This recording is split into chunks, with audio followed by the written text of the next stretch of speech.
मल्लिका की आंखों में गुस्से और बेपसियों का अजीब सा मिश्रण था। उसने जैसे ही अमन की याद दिलाई, उसकी आवाज में हिचकिचाहट और दृढ़ता का अजीब सा संगम था। पहले जब वो लोग हमारे अमन को हमसे छीन कर नहीं जा रहे थे, तब भी तुमने नहीं रोका, उसने कांपती आवाज में कहा। लेकिन धैर्य। मैं अपने अमन के बिना नहीं जाऊंगी। उसकी आंखों में आंसुओं की नमी थी, लेकिन वह डटी हुई थी, अपने प्यार और अपने हक के लिए। विक्रांत की ओर से एक गहरी सांस निकली। वह जानता था कि अब उसे सच बताना ही होगा। मैं जानता हूं कि तुम सच जान चुकी हो, उसने धीरे से कहा, मानो कोई बड़ी आपदा आ रही हो। मैं तुम्हें अपने हिस्से का सच जरूर बताऊंगा। पर सच यह है कि रोनी और नीतू सलीजा गुनहगार हैं। उसकी आवाज में गंभीरता और डर का मिश्रण था। गुनहगार? मैं नहीं हूं। मल्लिका का चेहरा आश्चर्य और गुस्से से लाल हो गया। उसने जैसे ही प्रतिक्रिया देने की कोशिश की, विक्रांत ने उसे रोकते हुए कहा, झूठ। आप लोगों ने विक्रांत सर को धोखा दिया है।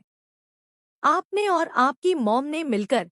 मल्लिका चौंक कर बोल ही पाई, क्या कहा है, लेकिन उसके शब्द आधे अधूरे रह गए। वह भीतर ही भीतर टूट रही थी, पर दिखावे के लिए उसने अपने आप को संभाला। बोलिए। कुछ? विक्रांत ने गंभीरता से पूछा। मल्लिका ने अपने गुस्से और दर्द को दबाते हुए कहा, कुछ भी मत बोला करो। ठीक है, पर उसकी आंखों में सवालों की लकीरें गहराती जा रही थी। अचानक उसने आगे बढ़ते हुए कहा, क्या कर रही हो तुम?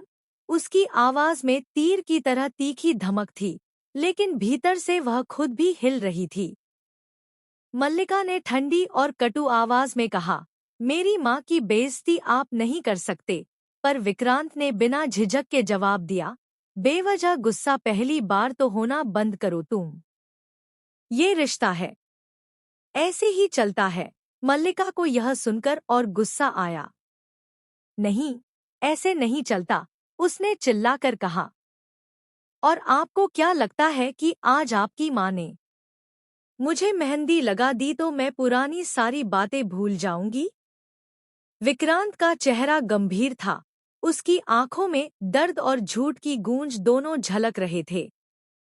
पुरानी बातें लेके लड़ रही हो तुम मुझसे? रियली? ग्रो अप, उसने सख्त लहजे में कहा। मल्लिका ने उसके शब्दों को निगलते हुए खुद को शांत करने की कोशिश की, पर दिल के भीतर एक तूफान उठ रहा।